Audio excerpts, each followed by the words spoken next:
Bismillahirrahmanirrahim. Assalamualaikum warahmatullahi wabarakatuh.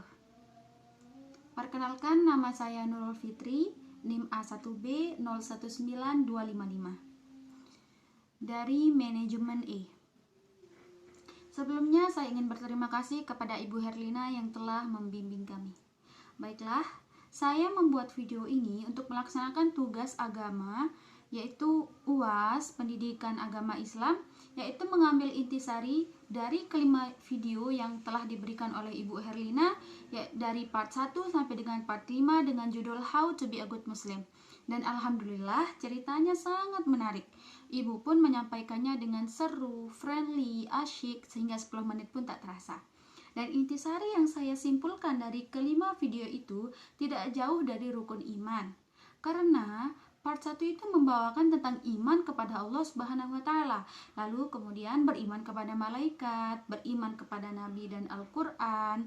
Beliau juga di sana pada part kelima itu yaitu memberitahukan bahwa kita harus percaya pada hari akhir. Dan yang terakhir yaitu percaya kepada takdir, yaitu membersamai ketetapan dan bersabar dalam ujian. Baiklah, mari kita masuk ke dalam materi. Sari pertama adalah percaya kepada Allah yang Maha Melihat. Di sini ibu membawakan sebuah kisah yang sangat inspiratif, masuk dan pembawaan yang friendly. Ibu menganalogikan tentang al-iman atau percaya bahwa kita di mana saja kita harus tetap percaya bahwa orang tua selalu memikirkan kita, selalu membersamai kita, dan Allah Subhanahu wa taala selalu melihat kita karena Allah Maha Melihat. Sehingga ibu memberikan analogi yang sangat bagus dan indah dengan perumpamaan yang mudah dimengerti, yaitu tentang cerita wanita miskin dari desa yang pergi merantau untuk sekolah. Dan ini adalah niat ibadah, teman-teman. Nah, dalam hadis pertama ini yaitu hadis arba'in riwayat Al-Bukhari dan Muslim, innamal a'malu binniyat.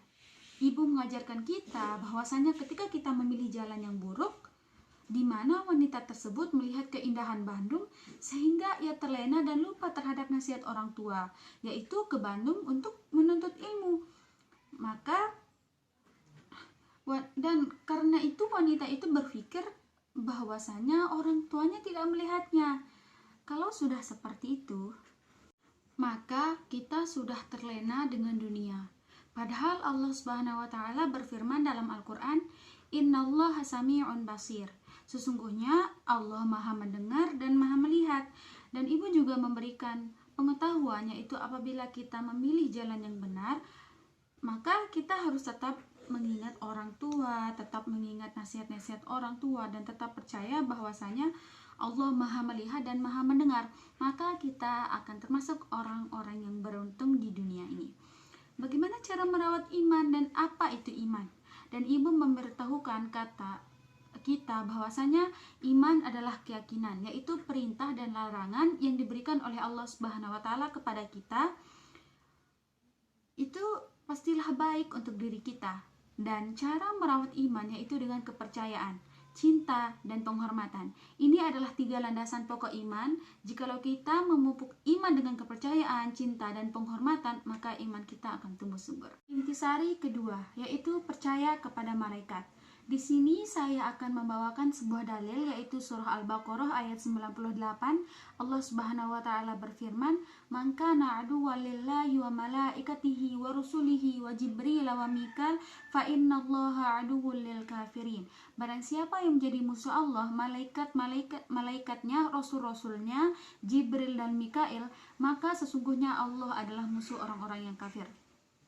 Dan ibu juga menceritakan kisah salah satu sahabat, yaitu Ali bin Abi Thalib radhiyallahu anhu, dan seorang kakek di mana di waktu subuh beliau tidak berani untuk mendahului si kakek karena ada beliau terhadap orang tua adalah tidak ingin mendahului langkahnya dengan orang tua, seperti yang telah diajarkan oleh Nabi Muhammad SAW untuk selalu menghormati orang tua. Dan seperti salah satu hadis, yaitu hadis Al-Musawir bin Mahromah, yaitu jika para sahabat berbicara dengan Rasulullah SAW atau orang yang lebih tua dari mereka, maka mereka akan merendahkan suara dan tidak akan menatap tajam yang sebagai gangguan terhadap Nabi Muhammad SAW. Bagaimana yang disebutkan di dalam Al-Quran surah Al-Kahfi, yaitu potongan surah Al-Isra ayat 23 sampai 24.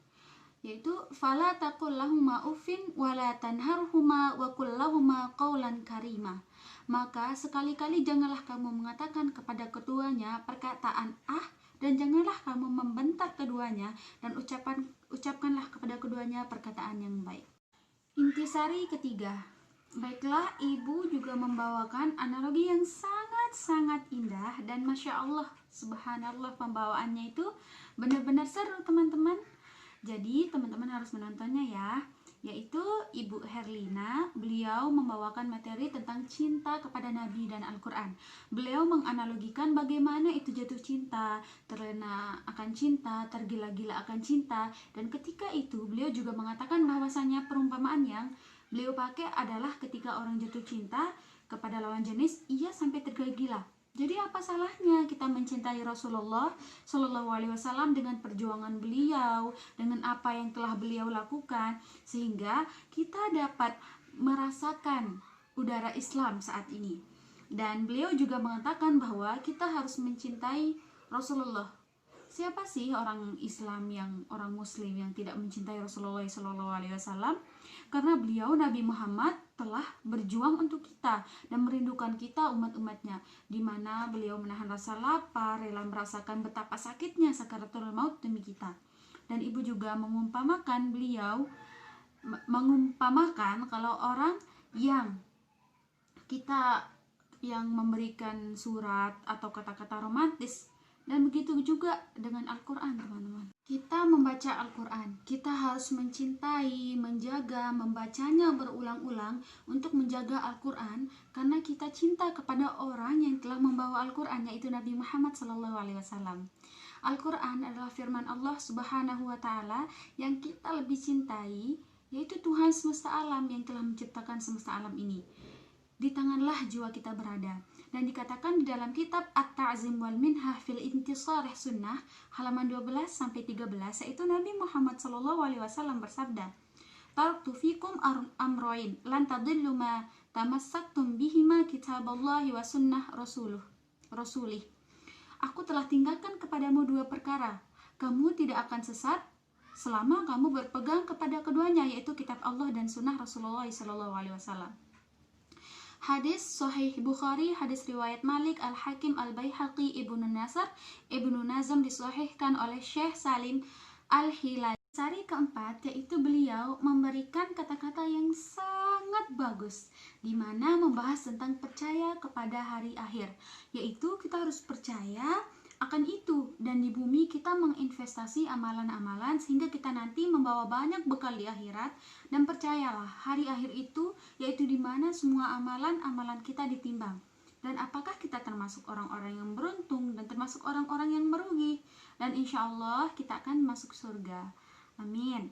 Oleh karena itu, jadikan investasi kita investasi yang terbaik, ibadah-ibadah yang terbaik, karena batu loncatan di akhirat ke surga adalah dunia ini. Part kelima, yaitu intisari terakhir tentang membersamai ketetapan dan bersabar dalam ujian.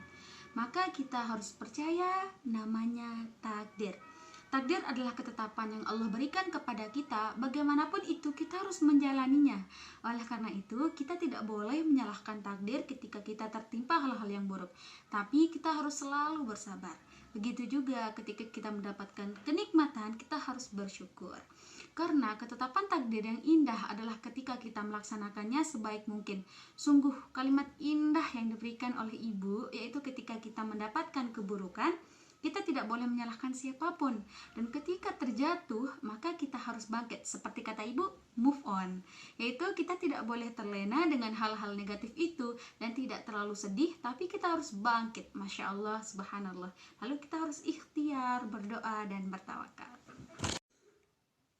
Dalam Al-Quran surah At-Tariq di akhir ayat 2 dan 3, yaitu Bismillahirrahmanirrahim, wa may yattaqillaha yaj'al lahu makhraja wa yarzuquhu min haitsu la yahtasib wa may yatawakkal 'alallahi fahuwa hasbuh innallaha balighu amrih qad ja'alallahu likulli syai'in qadra.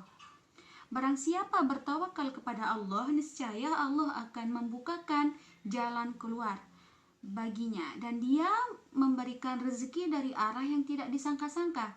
Dan barang siapa yang bertawakal kepada Allah, niscaya Allah akan mencukupkan keperluannya. Allah akan melaksanakan urusannya. Sungguh Allah telah mengadakan ketentuannya terhadap sesuatu. Dan Allah juga berfirman dalam surah Al-Baqarah ayat 185, yaitu wa idza sa'alaka ibadi anni fa innahu qarib ujibu da'watad da'i idza da'an falyastajibuli wal yu'minu bi la'allahum yarshudun. Dan apabila hamba-hambaku bertanya kepadamu Muhammad tentang aku, maka sesungguhnya aku dekat. Aku kabulkan permohonan orang-orang yang berdoa apabila dia berdoa kepadaku. Hendaklah mereka memenuhi perintahku dan beriman kepadaku, agar mereka memperoleh kebenaran. Takdir juga bisa jadi musibah dan berkah. Berkah ketika kita mengambil hikmah, dan musibah ketika kita menanggapinya dengan susah. Masya Allah.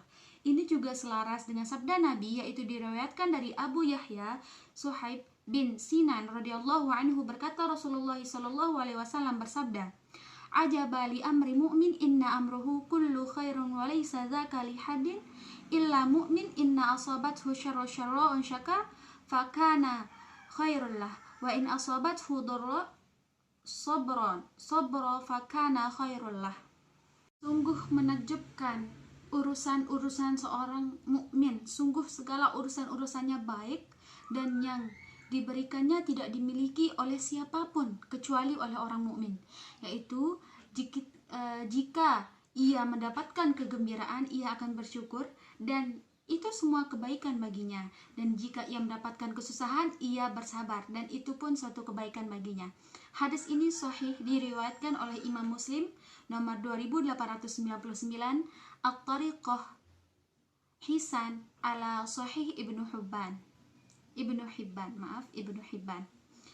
Baiklah teman-teman, bisa dicek video intisari ini di video Ibu Herlina dari part 1 sampai part 5 dengan judul How to be a Good Muslim. Saya akan menaruh link beliau di deskripsi saya. Sekian dari saya. Wassalamualaikum warahmatullahi wabarakatuh.